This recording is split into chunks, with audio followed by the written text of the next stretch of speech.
Most people go through life chasing outcomes. They chase promotions, titles, houses, applause, but all too often they arrive at these destinations only to feel a strange emptiness, an unsettling sense that something is still missing. That something is usually clarity of purpose. When you don't know why you're doing what you're doing, achievement feels hollow. Improvement feels aimless. And success, when it comes, doesn't satisfy you. It only confuses you more. That's why knowing and owning your why is the foundation of a strong mentality. It gives you something to stand on when everything else around you shifts. Your why is not your job title, it's not your degree, it's not even your long-term goal. Your why is the deeper reason that gets you out of bed in the morning, the thing that gives meaning to your efforts, structure to your thinking, and energy to your persistence. It's the core belief that connects your actions to something bigger than just results. And once you know it, everything changes. The truth is, when you know your why, you don't need to rely on external motivation as much. You don't need applause or validation to keep going. You're not chasing energy, you create it. Because you're not working for approval, you're working from purpose. That shift from trying to impress others to trying to live aligned with yourself is powerful. It takes the pressure off, and at the same time raises the standard, because now you're not just performing, you're honoring something sacred. But owning your why is different from just knowing it. Knowing your why is intellectual. Owning it is emotional. It's about alignment. It's about decisions. It's about being willing to disappoint others in order to stay true to yourself. It's about saying no to things that look good but feel wrong. It's about saying yes to growth that scares you, because deep down you know it's part of your path. Owning your why gives your actions weight. It gives your efforts resilience. It turns what would otherwise feel like sacrifice into something that feels more like investment. When you own your why, setbacks don't feel like failures. They feel like data. They feel like growth. They remind you of what matters, rather than make you question if anything does. It's important to remember that your why doesn't have to be impressive to anyone else. It just has to be true to you. For one person, it might be building a life of peace after growing up in chaos. For another, it might be giving their kids the childhood they never had. For someone else, it might be using their voice to advocate for those who are silenced. It could be as simple as a deep belief that kindness matters, or as vast as wanting to shift the culture of an entire industry. There's no wrong answer, only honest ones. Clarity of purpose is one of the most underrated tools of mental toughness. When you have it, you're harder to shake. You don't crumble at criticism. You don't panic at change. You adapt. You stay grounded. Because your direction isn't based on trends, likes, or opinions. It's based on principle. And that's why knowing and owning your why is more than a feel-good exercise. It's a strategic advantage. It's how you filter distractions. It's how you make hard choices. It's how you build a mindset that doesn't crack under pressure. So if you want to improve your mentality, don't just start with what you want to do. Start with why it matters to you. Then live it. Speak from it. Work through it. And let everything else flow from there.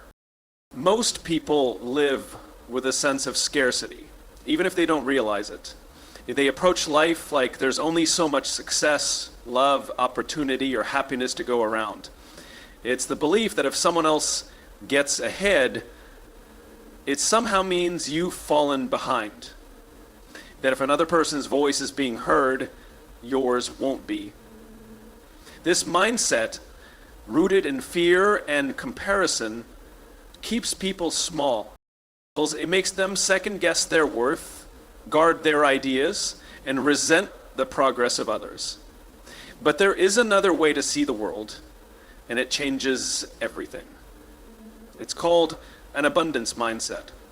And once you adopt it, you begin to operate from a very different place. One that's built on trust, confidence, and possibility. An abundance mindset doesn't mean ignoring challenges or pretending life is easy.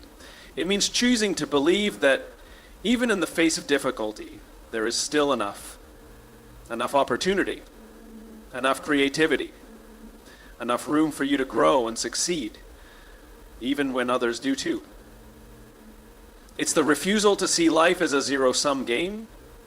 It's the understanding that someone else's success is not your failure. Their win doesn't take anything away from you. It actually confirms what's possible. The beauty of this shift is that it moves you out of a competitive, protective posture and into a more open and generous one. With a scarcity mindset, you hold on tightly. You hesitate to share ideas. You fear being copied or outshined. But with an abundance mindset, you give more freely. You collaborate without fear.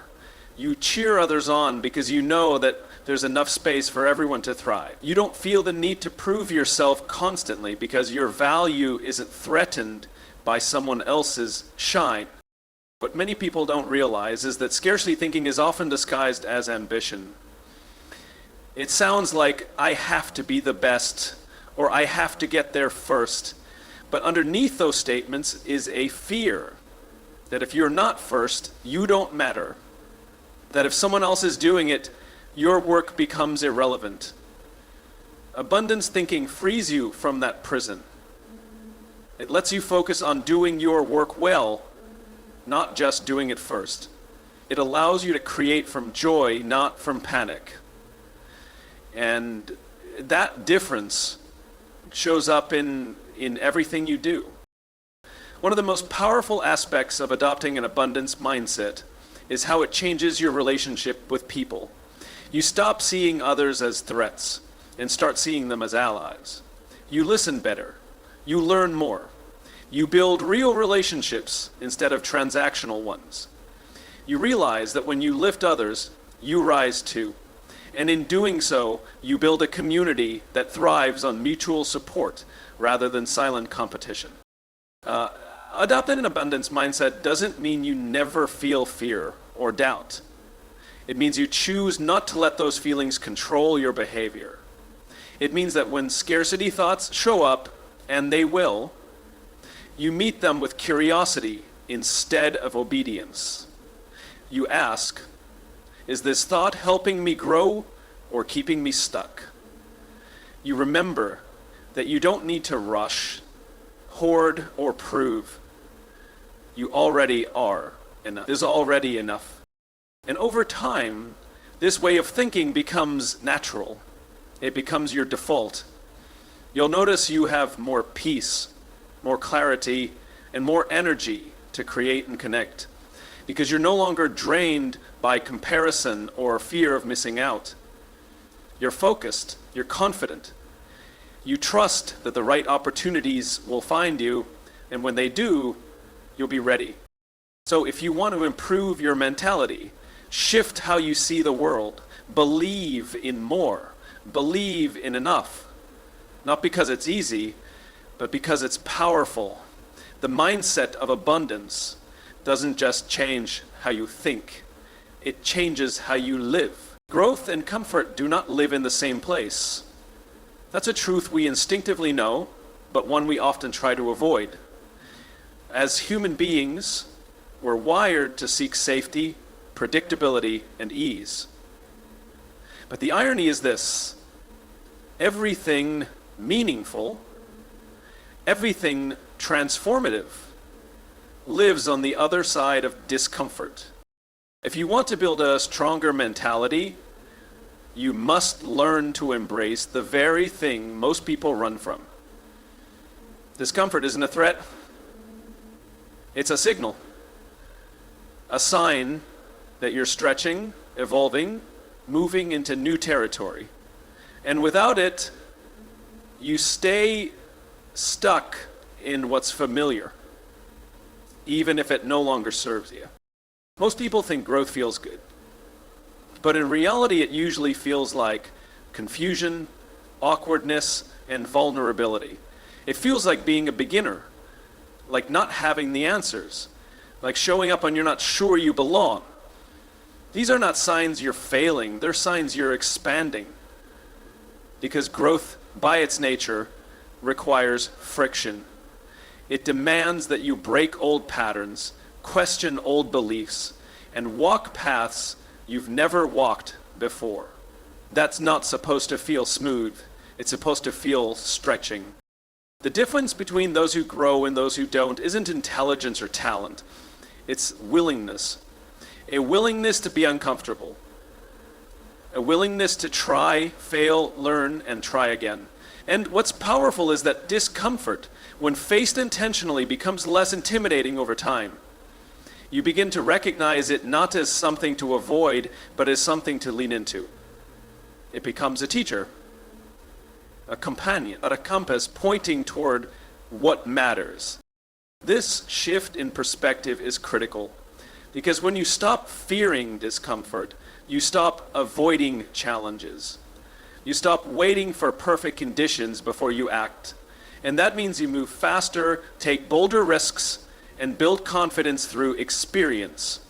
You start trusting yourself, not because you always succeed, but because you know you can survive and adapt no matter the outcome. That's the root of real resilience. It doesn't come from avoiding pain. It comes from walking through it and realizing it didn't break you. In fact, discomfort is often the birthplace of your most valuable qualities: grit, empathy, patience, courage. These things aren't built when everything is easy. They're forged in moments of tension, in decisions that test you, in situations that force you to show up even when you don't feel ready.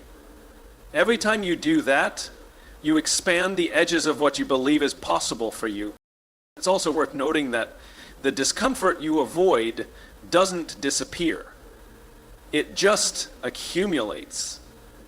The longer you stay in your comfort zone, the more regret builds, the more creativity dies, the more your self-trust erodes.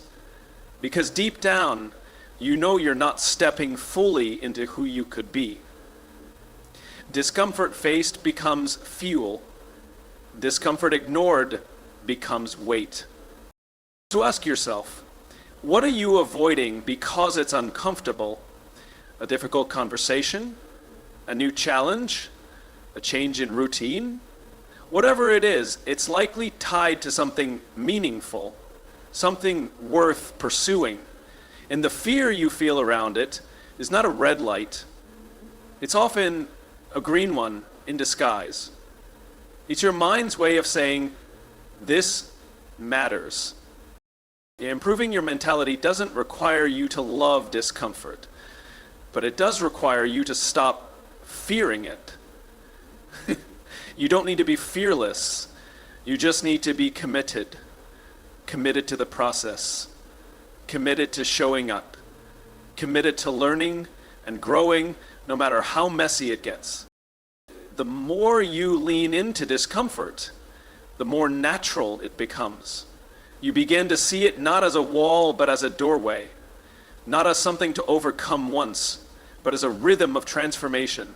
And eventually you realize discomfort isn't the enemy, it's the path to strength, the path to clarity, the path to everything you've been reaching for. We often hear about the importance of self-discipline, hustle, and pushing through resistance to succeed. But one of the most powerful and underrated ways to build a strong mentality isn't through force, it's through compassion. Not the soft, sugar-coated kind that lets you off the hook, but the kind that truly sees you. The kind that holds you accountable without crushing your spirit. The kind that speaks truth with care and reminds you of your worth, especially when you forget. Leading yourself with compassion doesn't mean being easy on yourself. It means being honest, patient, and kind in the way you guide your own growth. Most people are their own harshest critic. They talk to themselves in ways they would never speak to someone they love. They replay every mistake, question every strength, and use shame as a tool for motivation. But shame doesn't lead to growth. It leads to paralysis. It keeps you stuck in cycles of overthinking, self-doubt, and emotional exhaustion. Compassion, on the other hand, creates space for movement. It allows you to see your flaws without becoming defined by them. It encourages you to improve without making you feel broken. And you lead yourself with compassion. You stop waiting until you're perfect to believe in your potential. You stop treating your failures as evidence that you're not good enough and start treating them as part of the process. You give yourself permission to learn, to stumble, to try again. You stop chasing a version of success that's fueled by fear and start building a life that's rooted in self-respect. This shift isn't just emotional, it's practical. People who lead themselves with compassion tend to be more consistent. Why? Because they're not constantly recovering from self-inflicted wounds. They don't waste energy on shame spirals or mental self-punishment. Instead, they reflect, adjust, and move forward. Their inner voice becomes a coach, not a critic, a source of strength, not stress, and that voice becomes the foundation for resilience. Think about the best leaders you've ever known. The ones who saw potential in you even when you couldn't see it in yourself. The ones who held you to a high standard, but never made you feel small. That's the energy you want to cultivate in how you lead yourself. Imagine talking to yourself not with pity, but with deep belief. Not with excuses, but with understanding. Compassion isn't weakness, it's wisdom. Leading yourself with compassion also helps you build healthier relationships with others. When you stop being at war with yourself, you stop projecting that tension outward. You become less reactive, less defensive, more grounded. You start to listen better. You forgive easier. You set boundaries from clarity, not anger. Compassion creates space for you and for the people around you to show up honestly. So ask yourself, if you were leading someone you cared about, someone you truly believed in, how would you speak to them in a moment of failure? How would you encourage them when they were trying something new? What would you say when they doubted themselves? Then turn that same voice inward. You don't have to be perfect to make progress. You just have to be honest. You have to be kind. And most of all, you have to be willing to stay with yourself, especially when things aren't going smoothly, because that's where real growth happens. That's how you build a mentality that doesn't just survive, but thrives. Compassion isn't the opposite of strength. It's the beginning of it. The people around you shape you, often more than you realize. They influence how you think, how you speak, how you handle challenges, and even how you see yourself. If you want to improve your mentality, one of the most important things you can do is intentionally choose your environment. And that starts with the people you let into your inner circle. You need people who want to grow, who live with curiosity, who challenge themselves and others, not out of competition, but out of love and vision. Growth-oriented people don't just support you, they stretch you. They help you become more of who you're meant to be. And you surround yourself with people who are comfortable staying the same. You start lowering your own standards just to fit in. You second guess your ambition. You hesitate to take risks. You shrink your dreams so you don't make others uncomfortable. But when you're in a room where growth is normal, effort is respected, and change is embraced, you rise to meet that energy. You stop fearing your own potential. You start leaning into it. Growth-oriented people aren't just the ones who clap for your wins. They're the ones who hold a mirror to your blind spots. They call you out when you're slipping, not to shame you, but to remind you of what you're capable of. They don't let you coast on potential. They expect follow-through. That accountability, when it's rooted in love and respect, is one of the greatest gifts you can have, because it reminds you that you're not alone in your pursuit. It tells you that your growth matters, not just to you, but to the people around you. These people also model what's possible. You see how they think, how they manage failure, how they stay focused, and that exposure rewires your perspective. Suddenly, the things that once felt out of reach start to feel doable. Not because it's easy, but because you've seen someone else navigate the journey with integrity. You learn through proximity. You expand through conversation. You transform by being around people who've done the internal work and who keep doing it every day. The right people don't make you feel like you have to be perfect. They make you feel like you're safe to grow. They celebrate progress, not just results. They speak with honesty, not ego. And they're not afraid to ask hard questions. Questions like, what are you avoiding? Who are you becoming? Are your choices aligned with your values?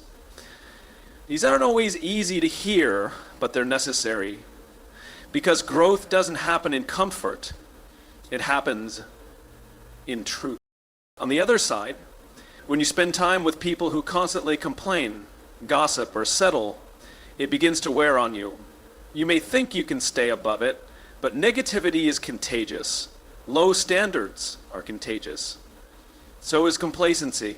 That's why being selective about your circle isn't about being judgmental, it's about being responsible. You only get one life. You only get so much energy. And if your goal is to keep evolving, you need to protect your mental environment like your future depends on it, because it does. Finding growth-oriented people doesn't mean chasing the most successful or impressive-looking crowd. It means finding people who are humble enough to learn, brave enough to change, and wise enough to lift others as they climb. It means building relationships based on depth, not status, on shared values, not just shared interests. And if you can't find them right away, start by being one. Lead by example. Be the kind of person who encourages others to rise. That energy will attract your tribe. Improving your mentality isn't just about inner work. It's about who you walk with. Choose wisely, because the people you surround yourself with will either water your growth or drain it. And in the long run, that choice will shape your mindset more than any book, podcast, or strategy ever could. Mental strength isn't something you wake up with one day. It's not a switch that flips after one motivational moment or life-changing event. It's something you build slowly, intentionally, through the choices you make every single day.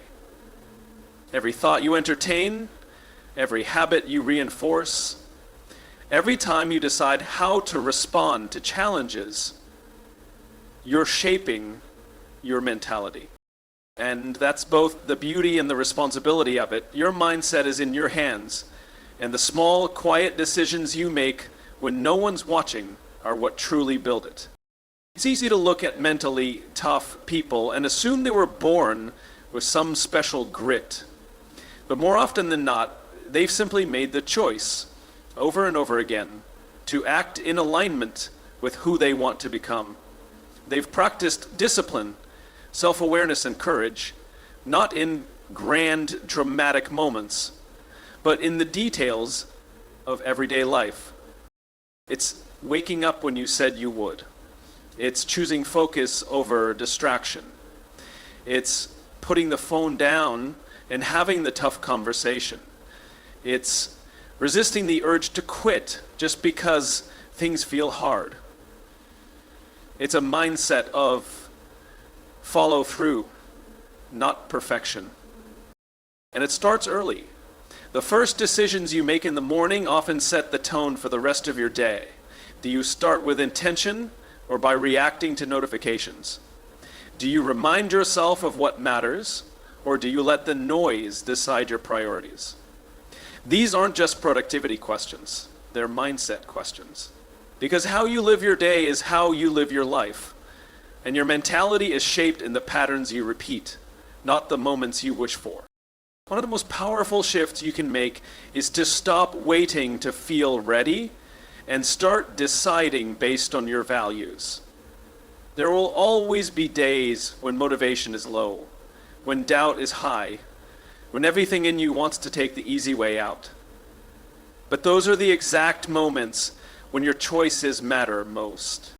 When you show up anyway, when you do the work even when it's uncomfortable, you're not just getting through the day, you're proving to yourself that you're dependable, that you can be trusted with your own growth. Building mentality through daily choices also means paying attention to the way you speak to yourself. Every time you choose to reframe a negative thought, to challenge a limiting belief, to offer yourself encouragement instead of criticism, you're reinforcing a mental environment that supports growth. You're reminding yourself that strength isn't about being hard on yourself. It's about being steady. It's about showing up with consistency and care. There's also power in the choices you make about what you consume, the conversations you engage in, the content you watch, the books you read, the energy you allow into your space. All of it either sharpens your mindset or dulls it. Being intentional with your inputs is a daily choice that pays off over time. It's not about perfection, it's about direction. Are you feeding a mindset of growth, resilience, and self-leadership? Or are you reinforcing passivity, fear, and distraction? And perhaps most importantly, building your mentality through daily choices is about honoring the long game. It's about trusting that the small things matter, that showing up for yourself today, even in the smallest way, plants a seed that will grow tomorrow. The results won't always be immediate. You may not feel the shift right away, but the compound effect is real.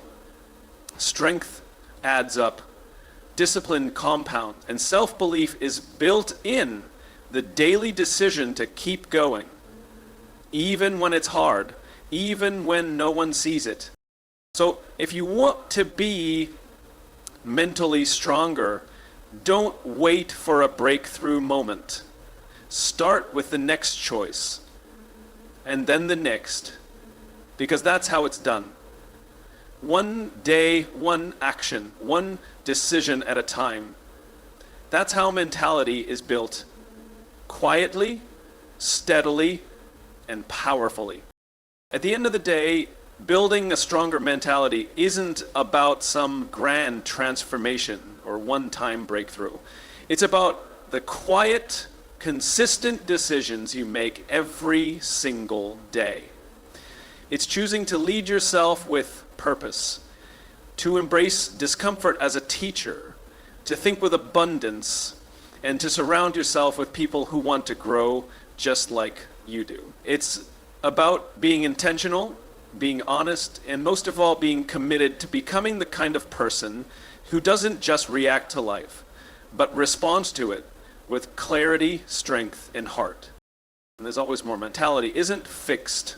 It's not something you either have or don't. It's something you build.